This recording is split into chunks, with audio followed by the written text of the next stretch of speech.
Hi, Carol. Hi, Jan. So nice to see you. So nice to see you.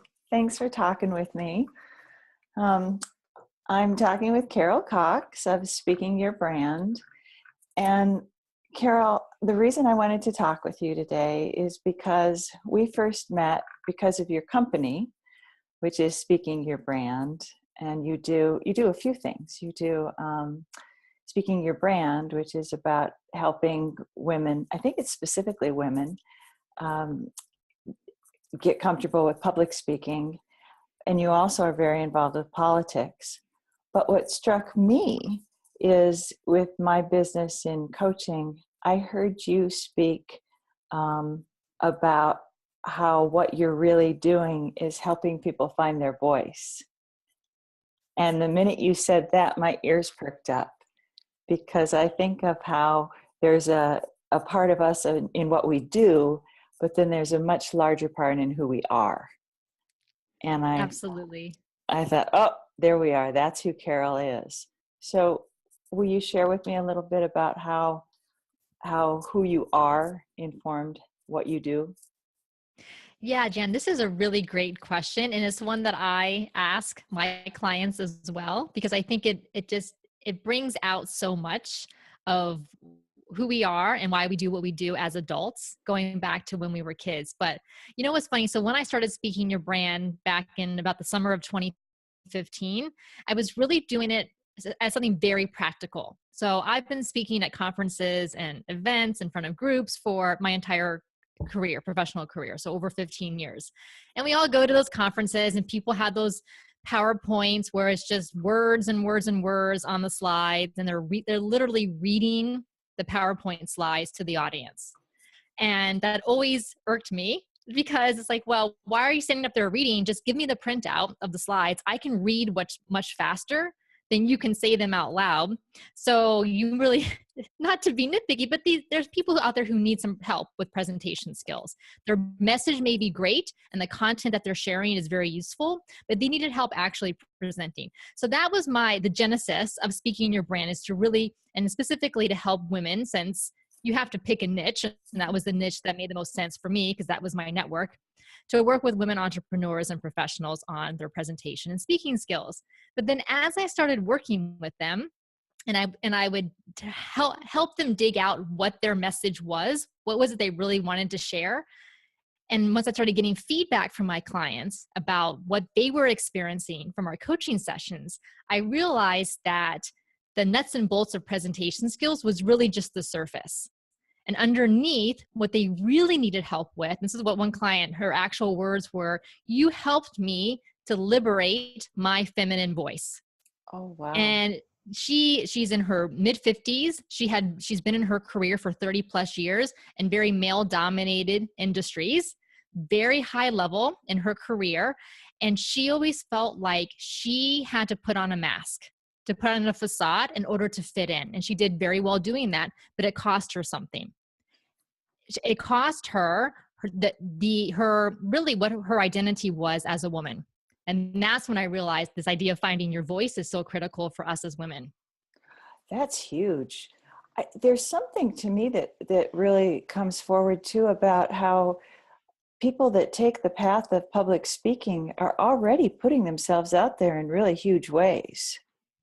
Yes, it is. It's because, the old joke is, what are people more afraid of than even death, is public speaking. So yeah, there are definitely some people out there who really just don't want to do it. And I tell them, if you don't want to do public speaking, if it scares you that much and you don't have to do it, then just don't do it.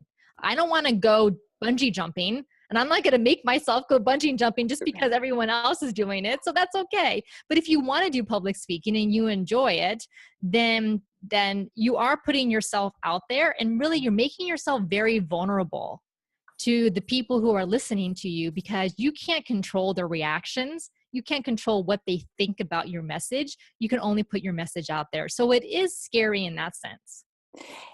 But you're peeling it's like peeling an onion when you're working with somebody, isn't it? Because it is. Yeah. And did you know when you started that you were going to be uncovering so many fears?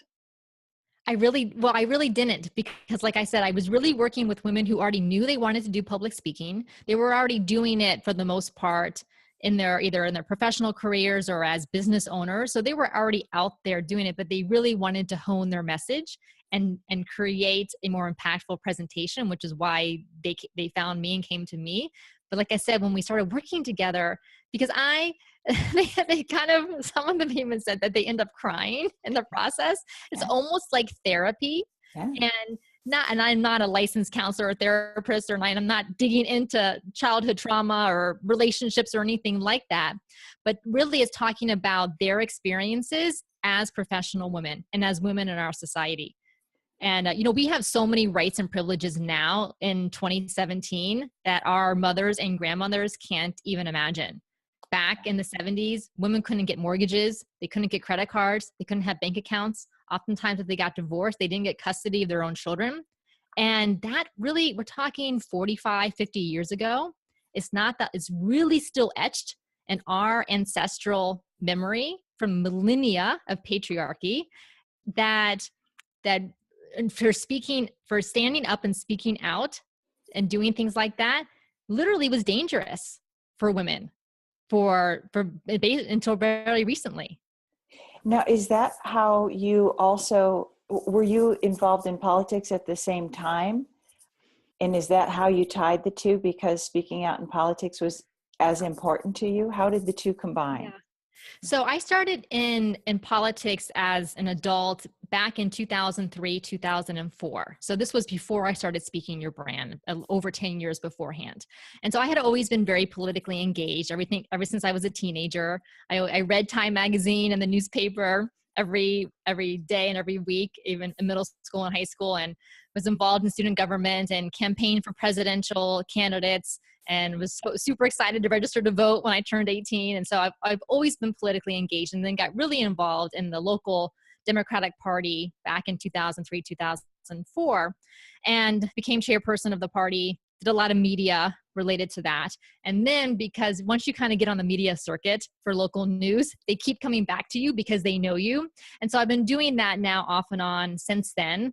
And so that's really where the political media training part comes into Speaking Your Brand, just because of my experience and having done it for the past 10, 12 years now.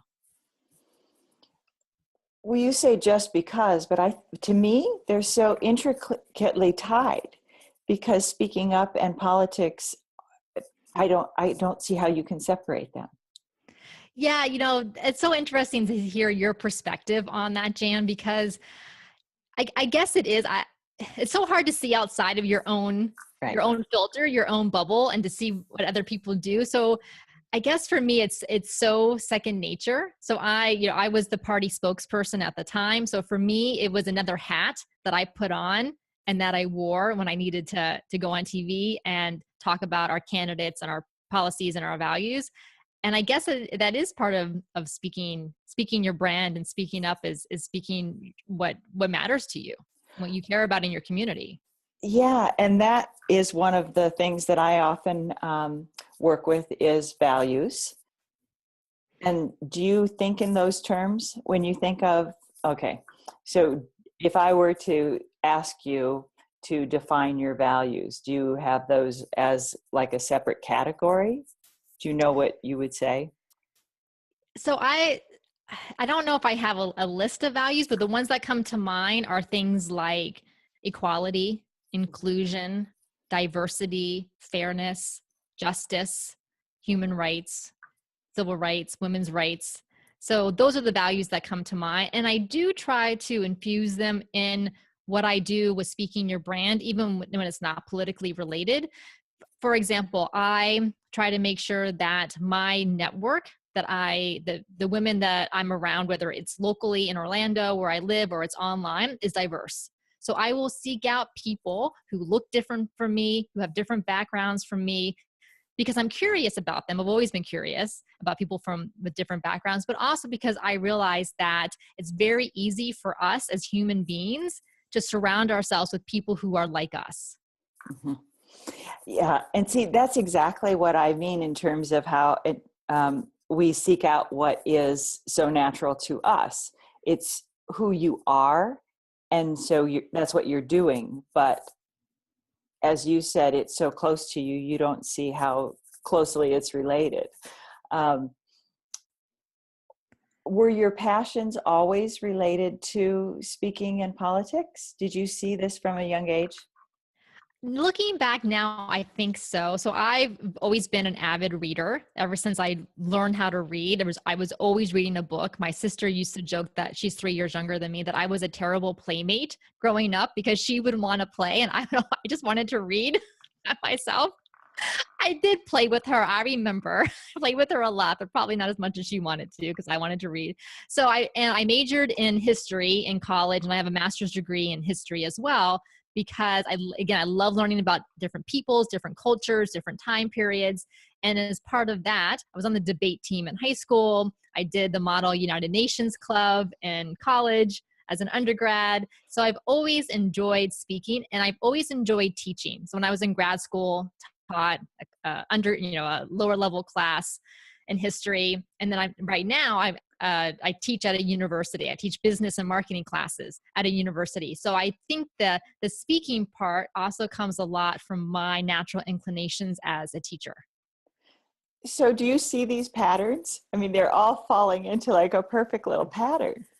I do, because I specifically have tried to connect the threads in the past year because of doing my company, because this is what I try to encourage my clients to do, is to find these threads that run throughout their entire life and connect them. So I've tried to do that for myself as well. And you have, because I've been part of the pilot, you have some group programs for speakers, which are phenomenal. Yeah. Yes. Yeah, Jan, it was great to have you in the group because you add so much insight and wisdom and experience to everyone. And that's really why so I do some one-on-one strategy sessions with clients. So we'll get together for 90 minutes and work on whether they have a speaking proposal they want to do, they want to figure out what their speaking goals, how they align with their business goals. So we'll do that. But then I really like the groups because you get those group dynamics. And what I like to say is that I'm one person and I can definitely give you my feedback and my input, but having a group of 5 or 6 other people who are all aligned with the same goals, that we're all working on things together, and getting their input and the wisdom of the crowd, even if it's a small crowd, adds so much depth and perspective that I can't just bring on my own. You know what is occurring to me, when we as business women have all these things figured out to a certain degree that keep us operating in our world, and we're running our business and we're doing our work and all, there's a certain level that just operates on its own. We keep functioning and all that. What questions stimulate you to the next creative level? In terms of speaking out and speaking your brand in the next step, what do you ask yourself? What questions and what has been left unsaid that you think needs to be said? Oh, Jan, you're turning the tables on me. This is hard. Sorry. No, that's good. You're making me think. This is what I like to do. So yeah, what's not being said? I think so. When I got into doing this again about 1.5 years ago, of course you're going to do competitor research, you're going to do industry research, see what's out there. And all I kept hearing from other speaking coaches, and there are some great ones out there as well, is they were just single-mindedly focused on the idea of how to make money from speaking. And that was it. So, which is important because we all, especially if we're business owners or we need revenue streams and we need to do that, which is certainly fine. But I think by having that be the sole focus, you're missing the purpose of what is the message that you want to share and who are you sharing it to, and why does that audience need to hear that message, and what audience is ready and receptive to hearing that message. So those are the questions that I started asking myself. And then as far as for creative outlets and thinking about the future. So one of the things is that the biggest struggle in my business right now is scalability, because I'm only one person, but I'm the person who provides the client work, the training, the teaching, and so on. So I know that at some point, if I want to be able to reach more people to help them, then I need to be able to find a way to package together what I'm doing and to train other people in a methodology process that's repeatable and that's scalable, because that's what and I teach business models at the university. So this is always in the back of my mind, and I really struggled with it honestly for the past year or so.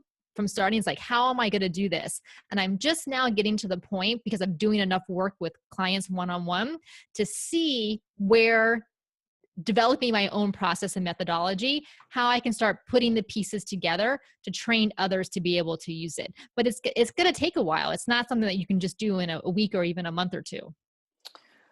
Well, especially if you're going to be training others. I mean, the way that I hear it is, and I'm translating, but I'm picturing it as if you would have lieutenants of sorts with your model. And that would require quite a turnaround, because it has other people involved, and any time we involve other people, there's a time lag. Right. And then quality control. So you want to make sure that the people you're training or certifying to use your model or your process are going to uphold the standards that you want to set to make sure that the outcomes for the clients are the best that they can be. Yeah. Well, honestly, the people that I've seen that currently have taken your programs and courses are such high quality that I wouldn't think would be a challenge for you, but I don't know. Well, and Jan, that's a great point, because I think as coaches, like you're a fantastic coach, and whether we're coaches or consultants or entrepreneurs, is that we ultimately attract the people who are a reflection of us.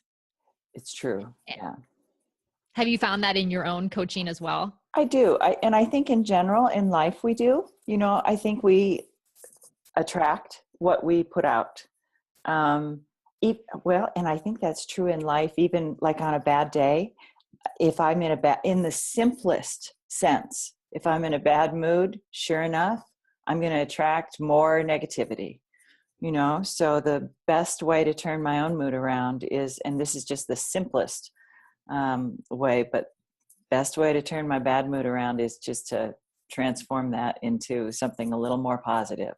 But in a huge way, yeah, whatever I put out there is going to bring it back to me.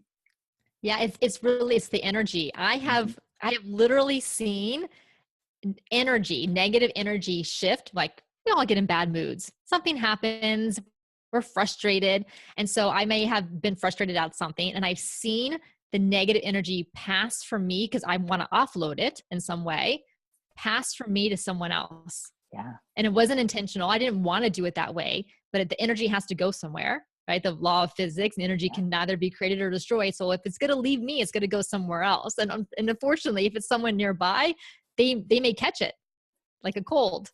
Absolutely.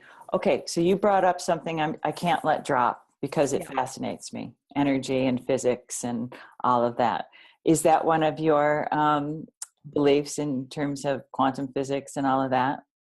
Yeah. So I am not a scientist, even though I love science. And I thought when I was in high school, I might be pre-med and be a microbiologist, because I really wanted to do research and work in a lab. And then I realized that I'm very squeamish around blood. So I faint if I see blood. So doing medical school was kind of out at that point.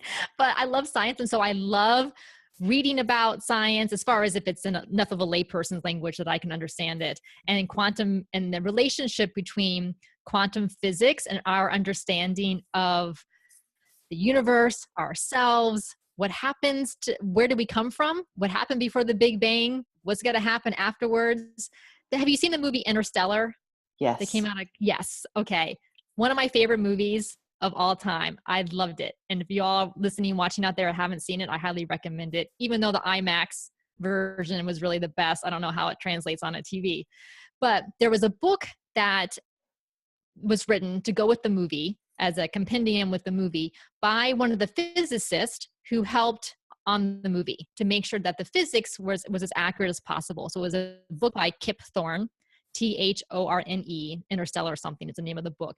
And it's all about the physics of the movie Interstellar, from the black holes into the wormholes, and I'm not going to give away the end if you haven't seen it, what happens at the end. And that book was probably one of the most fascinating books I've read in the past 5 years. We'll list it at the end. Okay, great. Yeah. Yeah, so I'm really into the whole quantum physics, and I don't know a whole lot about it. And so Jan, if you have any points or other questions that you want to ask about that, I'm game. Well, it's interesting. I had the most wonderful personal experience that I'm a geek about it. I believe in it really personally, and I'm a geek about it. I read everything, and I had an instinctive direction towards it when I was a child before I had any words to explain it. But a few months ago, I was doing some work in San Francisco, and I was staying at an Airbnb, and I heard, and I'm trying to keep this so that I'm not divulging a lot of, names that I shouldn't be saying, but I learned of a person who was the former partner of somebody that I was staying with, and she mentioned him in passing, and he apparently had been writing some books and such. And I was interested in hearing about it, and I didn't think too much more about it. And I tucked the name in the back of my mind and went on and so forth. Well, a couple weeks later, I was reading my Kindle, and, on Amazon, where books will be referred to you, if you're interested in this, you might be interested in this. So sure enough, I found a book, and it was, the name was Robert Dilts, Dilts. And he writes about quantum physics, and he writes a lot of Abraham Hicks type work, but it's very methodical.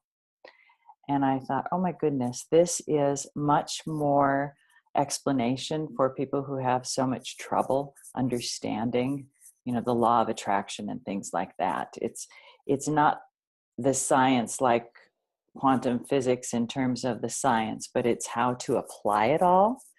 And it's explained in ways that just simplify it beautifully.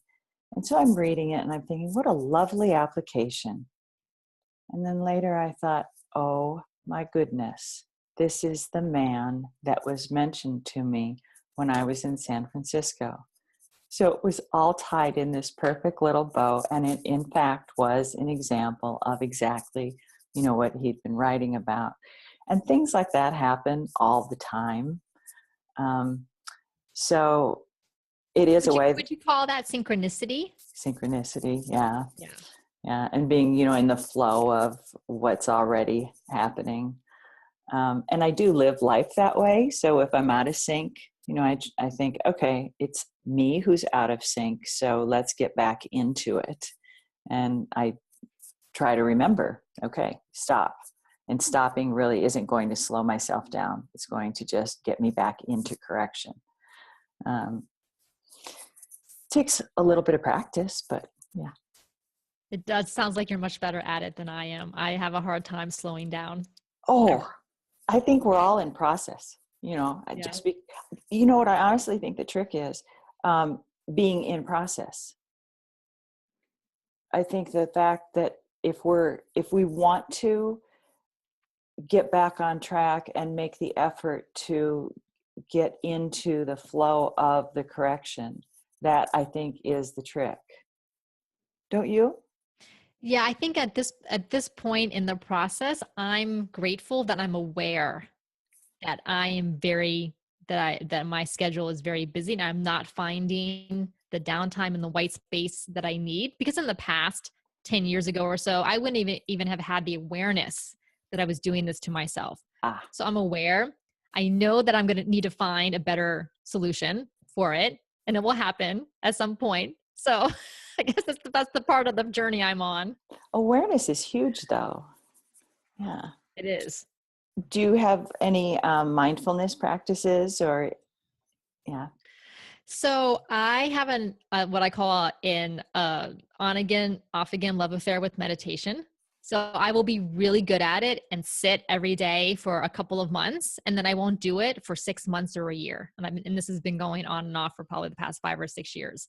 What I really enjoy doing is going on silent meditation retreats. So I've only done the 3-day one. I haven't done the 10-day Vipassana ones, but I've done the 3-day one. And that was so revealing and so calming. I'm actually hoping to schedule to go to one later this spring and get it booked and get it on my calendar so that I have to go. That's lovely. Yeah. Have you done meditation retreats? I have a series. I try to go every quarter. That would be a good goal for me to add. Yeah. Do you go local? Sometimes I love to go further out. Sometimes I just even plan some on my own, although I do think there's a real power in going on a group retreat, because when we are in group meditation, there's the synchronicity of group meditation. Yeah, I felt it in the one that I did, because you're not supposed to look at each other. You keep your eyes averted when you're passing each other as you're going back and forth. But then at the end, when we finally broke the silence and we didn't know each other, we really felt very strongly connected to each other. Mm-hmm. And there is a lot of science about the synchronicity of the brain while you're meditating. I began meditation with transcendental meditation years ago, over 40 years ago, actually. And Maharishi was the one who brought it to the Western world.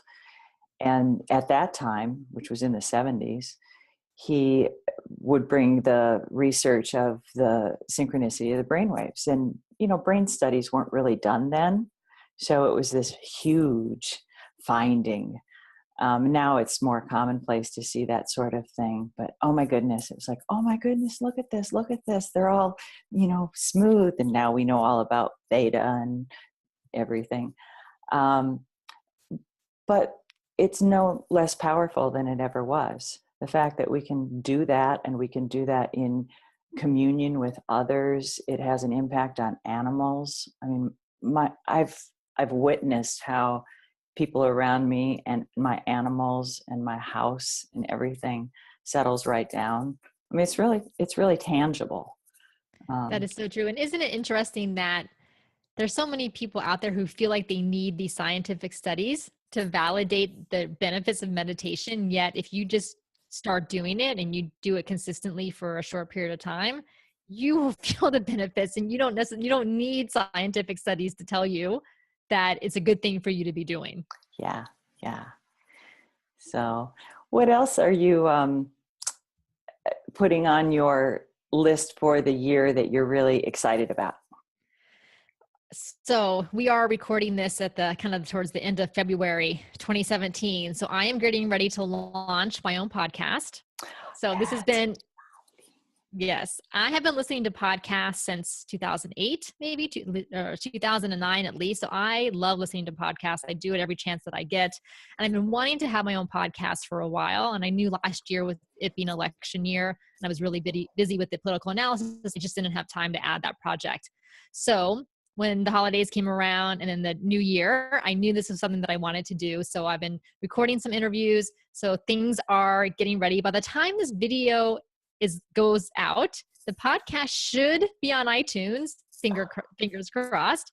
So I'm really excited about that, because I really want to interview women like you, Jan, and you'll be on my podcast, which you don't know yet. And so now I'm just inviting you. Thank you. Thank you. You've been on my list, but so you're going to be on there. But women like you, because I really want to hear stories from women, not just about their speaking experiences. So that will be part of it. And I'll do some on-air coaching calls, where I'll help women with questions they have regarding speaking or presentations or their messaging and things like that. But what I really want to delve into is their experiences as women. So whether it's women in politics, women in business, women in leadership, women in community organizations, women in nonprofits, women in finance and banking and other very male-heavy industries. I really want to hear about their experiences and to have them share their journey so that other people can learn from them as well. How exciting. Now, I don't want you to give away anything that you're not ready to share. And of course you wouldn't, but tell me everything that you can. So the name, anything more than that you want to share. Yeah, sure. So the name of the podcast is Speaking Your Brand. So it's the Okay. same name as my company, keeping it easy and keeping it consistent because it's hard enough to keep up with one brand versus creating a whole nother one. Right. So that's going to be the same. And Okay. then so you'll be able to find it in iTunes or Stitcher or whatever podcast app that you're using. You can also go to my website, speakingyourbrand.com/podcast, and get on the list to be notified when the podcast comes out. And then it will be out, like I said, it should be out by the time this video airs, but then you'll also be able to get on the list to be notified when new episodes come out and a little bit of the behind the scenes about the guests. So I'm excited about releasing it. The interviews that I've done so far are pretty wide ranging with women entrepreneurs in different types of fields. And some of them are on-air coaching calls where I help them with very tactical and strategic things. And then some of them are interviews where sometimes the guest actually does a little mini training session on their area of expertise that will benefit the listeners. And then other ones is a conversation, much like we're doing here today. What fun. That's exciting. Well, it's a great way to connect with people, just like you're doing, Jan, with these video interviews. It's a great way to connect with people, help other people share their story and their message, and to build up an audience and a network. I think that, you talked about giving people a voice. I think in general, for me, I love conversation. So that connection is part of it for, my side of it. You talked about scalability earlier. Doing a podcast must entail a lot of pieces. How did you manage that? Okay, well, the reason that's not launched yet as we're recording this is because I haven't had the time to put it all together, but Wow. it's almost there. So like I said, I bashed a lot of interviews in the early part of, or late December, early January during the holidays when people had some time and I had some time to do the interviews, the initial ones. So that is done. Really, what I have found to be the most time consuming part is putting, there's so many little pieces. So you have to have the intro to the podcast. And you have to have your jingle for the podcast. Then I want to record another kind of setup into the interview. I mean, a couple minutes. Okay, this is what the interview is going to be about to entice people to keep listening. Then you have the interview itself. And then sometimes you'll have an outro, calls to action that you want the listeners to take. So there's all these separate pieces that have to be put together. And then you have graphics for each podcast episode. And then you got to submit it, put it on Libsyn, so it goes into iTunes. So there's a lot of moving pieces. I think the biggest challenge is that it's the first time my husband, who's a tech person and video and audio person, thank goodness, because he's been invaluable to help out with this. But the first time you do anything, it's always going to take so much longer because you don't know what you're doing. So by the time I get a couple months into this and to doing it regularly, I think it will be much better. Now, when you do all that, is it more or less templated so that, like you said, after you get it up there, it'll go easier? So now that you have the intro and the outro and the jingle and all that done, it keeps going as is, or do you have to redo that for each one? So that's what I'm hoping. And I keep telling myself that it's going to get easier and less time consuming. So I think it will. I think because I'm pretty good at processes and structure. So once I figure out, I think that the biggest time commitment right now is just figuring out what is the best process for me to use. And so once I figure that out, I think it will be much easier. Again, fingers crossed, I'm hoping. Or more retreats, right? Yeah. Or I'll just need to go on silent retreat. But to your earlier point, Jan, about you enjoy having longer conversations. So this is one thing. So when I go on TV news to do the political analysis, it's literally sound bites. So we may get 2 minutes for an entire segment to talk about whatever's in the news or talk about what had happened at the presidential debate.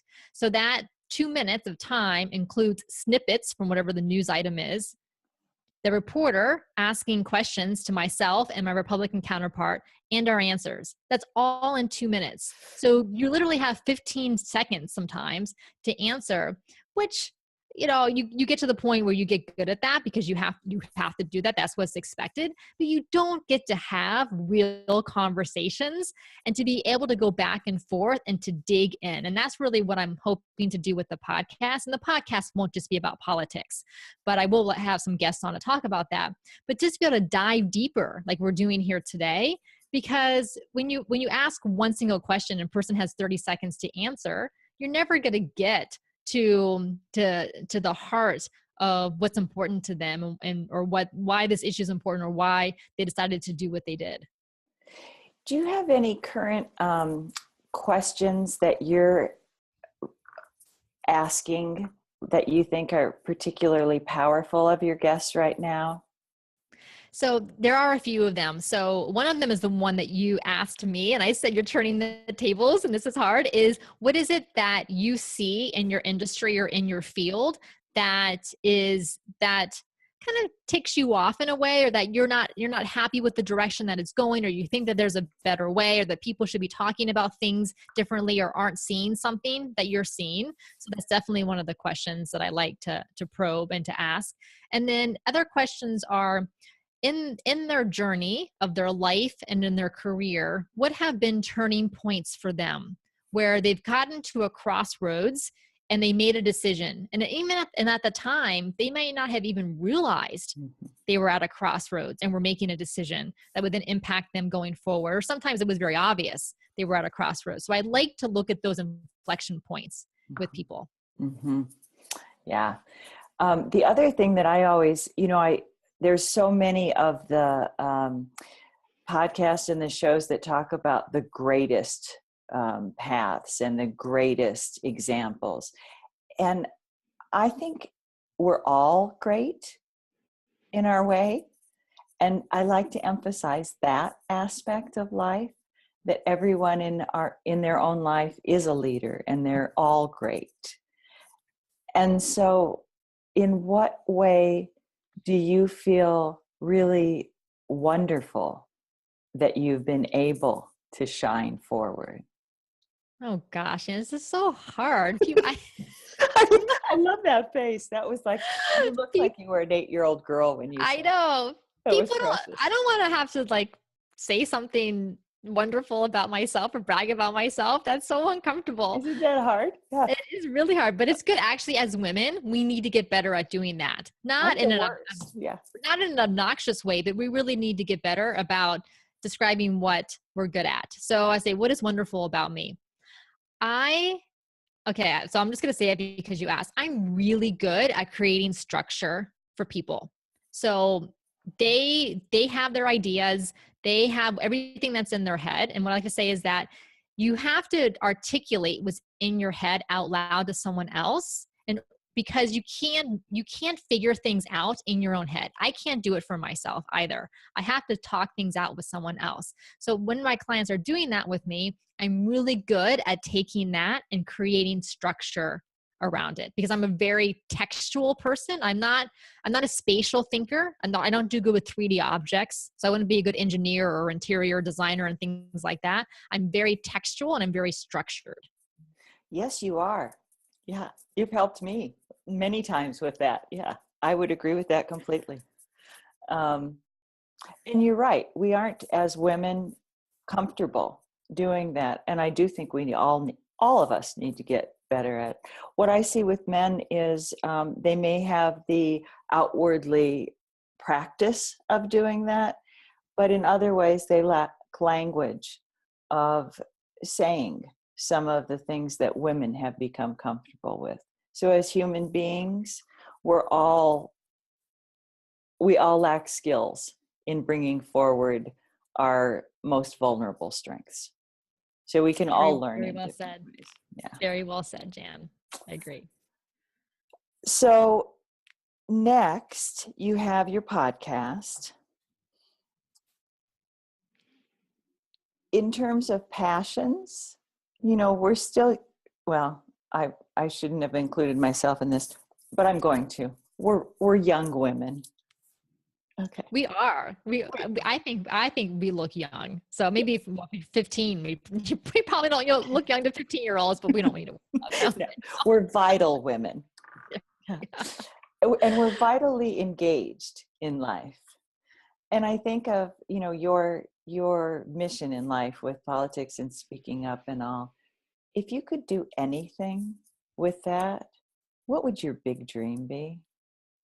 Okay, I'm going to say this out loud because this is actually a good exercise for me. So, back about a month ago, I was listening to a podcast, and the woman, I forget who it was, but she said to do this exercise. And so I wrote it down in my journal. She said, imagine where you are 5 years from now on this current date. So whatever date it is, March 1st or March 15th or April 1st of this would be 2022. Write that date down, and in present tense, describe from the moment you get up in the morning to when you go to sleep that day, what exactly is happening. So where you live, what your house looks like, who you're with, what job you do, everything. So I was living in New York City, which I love New York. I visited not as much as I would like, but I love the vibrancy there. So in my imagined future 5-year self, I have an apartment in New York City that I go to, not full time, but it's there in the Upper West Side. And I was there because I was working with women who were speaking at the United Nations. So they could be in the government, they could be in some NGOs or some organizations where they had to do some type of presentation at the UN.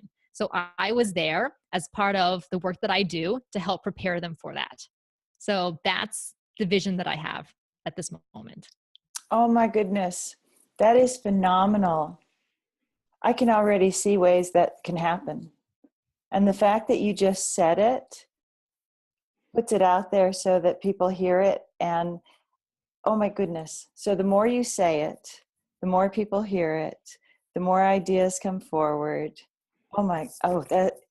That's wonderful. Thank you. So Jan, I'm going to ask you, what does your vision look like? Am I allowed to ask you questions even though you're the interviewer? Oh, we're having a conversation. Okay. The problem with me is I don't think like quickly. So I have to pause a minute, which is always awkward. I do have a lot of visions. And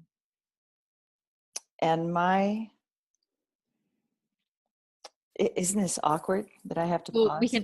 we can always edit this out. Oh yeah, that's right. Because it's not live. I always forget that too. Yeah, I do. I have. So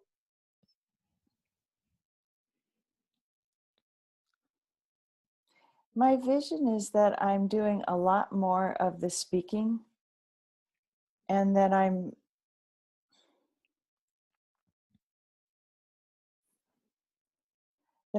never been able to do time. Time for me has always been amorphous. I've always been told to do those time exercises and never been able to pinpoint time, which has always been strange for me. But then when I learned about, physics, I thought, oh, maybe that's why, because it really doesn't exist. Right. Time is a construction based on our physical reality. And I'm with you. I am horrible at future planning, even 3 to 6 months, much less 3 to 5 years. Because I'm a history person. I love the past. That's what I'm really good at. The future it was very difficult for me to do that exercise, and I forced myself to do it, which is why I have an answer for you. But other than that, it's very hard for me to do future goal setting. Isn't that interesting? But I really see myself doing more globally with connecting the big picture of my work with not just the coaching industry, but with all the different types of work that I'm doing within that industry. I do a lot of, again, I'm trying not to give away names and stuff, but I do a lot of workshops that deal with communication in companies, and it's all value-based and trust-based, and that connection between that with companies and individuals is so unnecessary when people don't connect. Being able to show that at a really large level and being able to do that in both speaking and workshops is how I see myself. Yeah, I definitely see that for you as well. Do you? Yeah. And I think, yeah, I definitely think you can get there. And well, you're already doing part of I'm, that. I am right now. I'm doing so much of, so much work on my own business. And I'd like that to be running on its own so that I can just be out and doing my business. That's the thing that would differ. Right, exactly. Getting the people and processes in place to do the things that run your business so you can go out doing what your zone of genius is, what you're really good at, which is connecting with people Yeah. and doing the speaking and workshops. Yeah. Yeah. So that's the That's great. part. So we'll have to edit all the hemming and hawing. That's what editors are for. I know. God bless them. Oh. Okay. So, see, you threw it back on me and now I'm all floundered. Okay. I'm sorry. I No, just it's okay. But see, I don't think fast. Um, so there are certain elements that I just crave, and I'd love to know if you feel the same about these.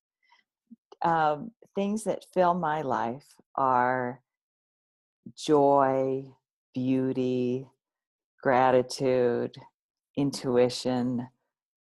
Are if those don't fill yours, are there some that do? Can you talk to me about some of those sorts of things? sure. So the ones that come to mind are definitely gratitude. And I think about that every day. And I really like and yeah, okay, so I'm really into good food, so healthy nourishment for myself. And so I know I don't know I really like to make sure that I'm very, again, comes back to me being a very structured person, so I know exactly what I'm going to eat and what I'm going to eat every single day. So I want to make sure that I'm fed and at the appropriate times. So I'm so I don't know if that's a value or not, but I really like to make sure that I'm nourishing myself, my body, as well as my mind through the creative work and the business work that I do, and then as well as my spirit. And I also have two, in addition to my husband, can't leave him out, but I also have two cats. And so I love spending time with my cats. And for those people out there who are not cat people and they think that cats aren't affectionate or cats don't like to be around you, they haven't had cats, because I love spending time with my cats. If I'm meditating, I have my one cat, Kitty, who'll come and sit on my lap and just sleep there while I'm meditating. So they love it. So the values for me are really connecting. So connecting with the food that I eat, with nature, with my family, with my cats, having gratitude for all of that, just gratitude every day. And I live in Orlando, so I'm blessed with, it's sunny most of the year. So I'm grateful for the sun and the blue skies and the water, and for the people that have come into my life over the past number of years. And so I think gratitude is really at the center of all of that. You have quite a community around you too, don't you? Personally and as well as your work, but you have a personal community and network, don't you? Yeah, again, very grateful. And I feel very blessed to have these wonderful women who are here in Orlando where I live. And they are just beacons of light to me. And I have learned so much from them. And I'm so glad that they're here. And people think, Orlando, they think of Disney World and Universal and the amusement parks. And back when I moved here 14 years ago, I probably thought pretty much the same. But there is such a vibrant and growing entrepreneurial community here in Orlando, especially with women entrepreneurs. And I'm very glad to be a part of that. I've learned that. I didn't realize that until the last couple of years, but I know, and you know that we have a mutual friend or acquaintance, and through a couple different women, I've come to understand more about Orlando and am fascinated by how vital it is. It is, it's growing. And it's, again, great weather here. Yeah, that I'm jealous about. Yeah. Um, and I just spaced on a different question I had around the community.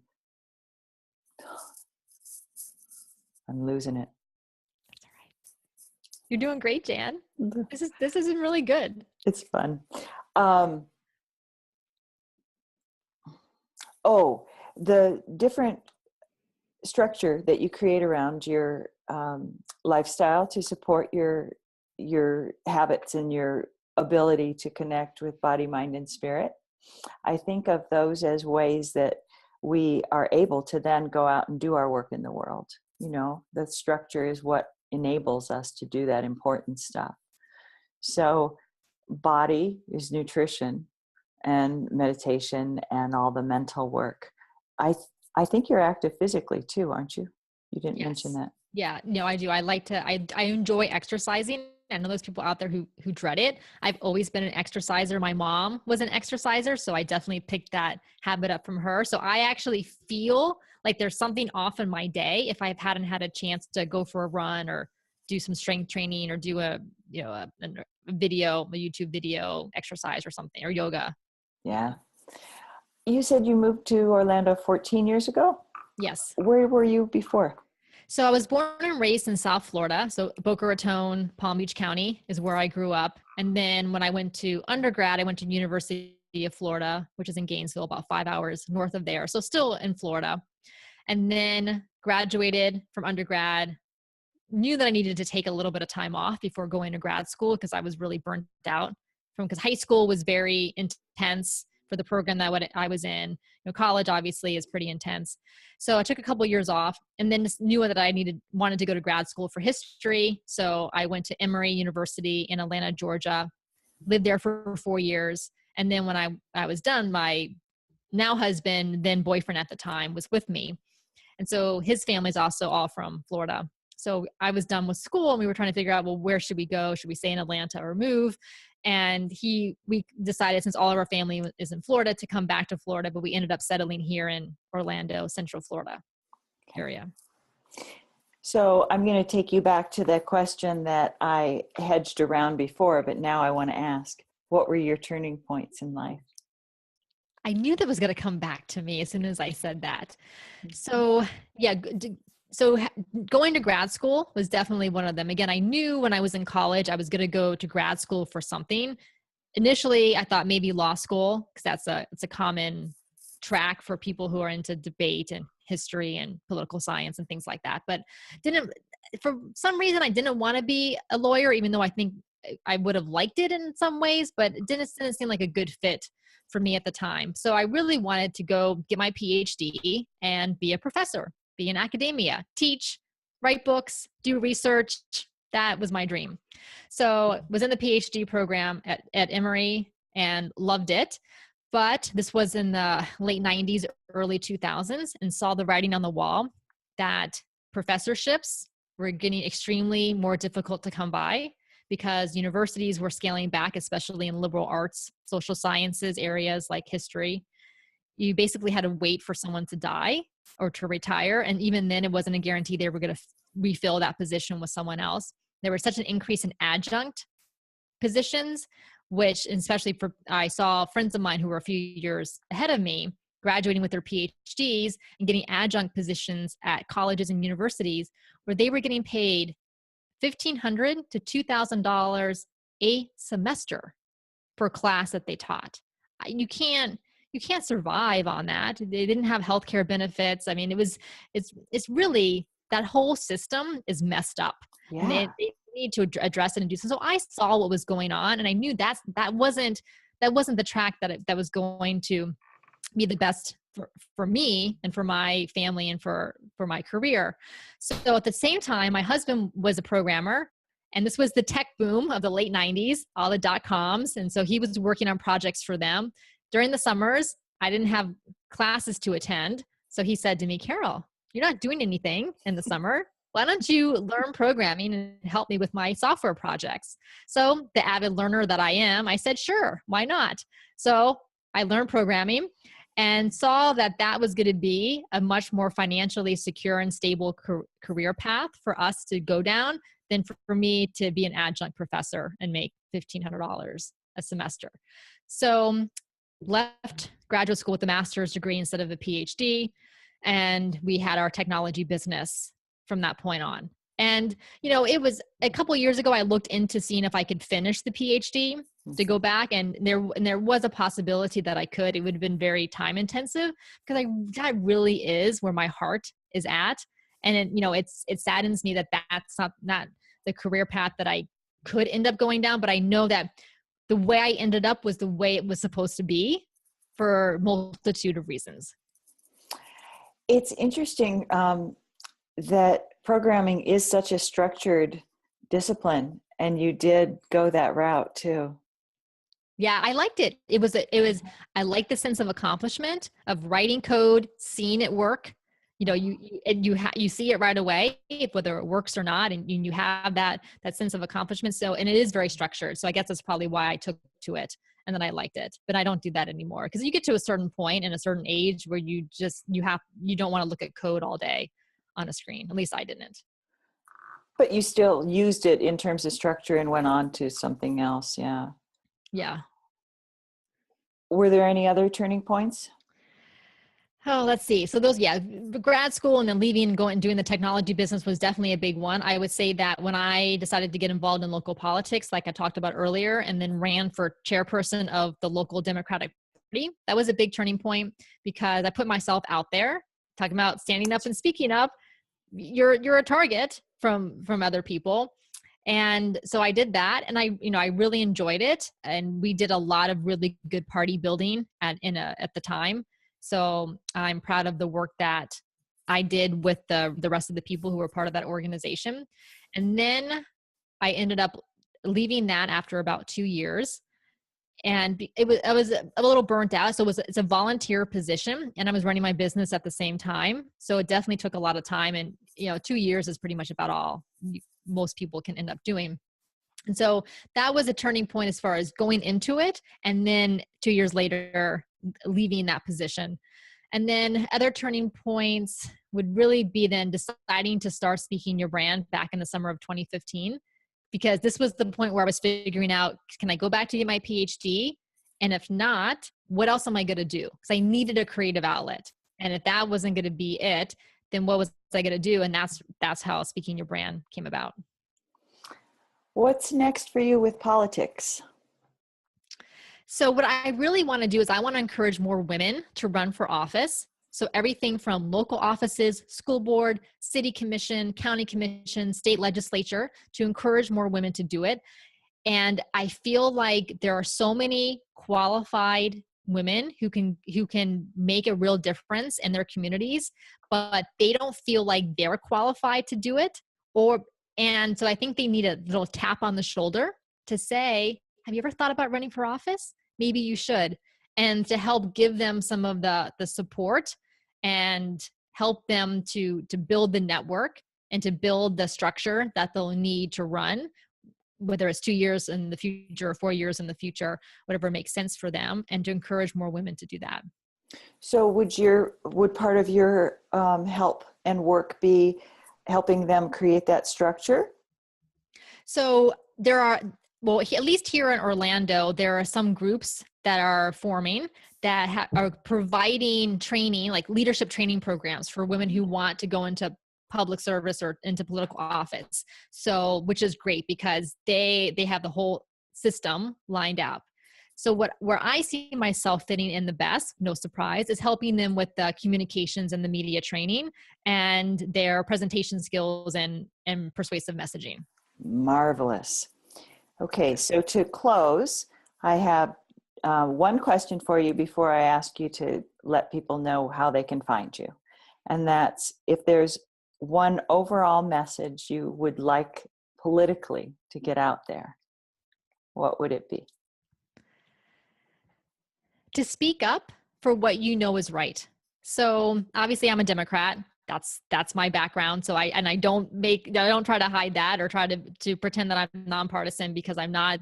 What the Democratic Party stands for are my values, like we talked about before: diversity, inclusion, fairness, and justice, and human rights, and civil rights, and women's rights.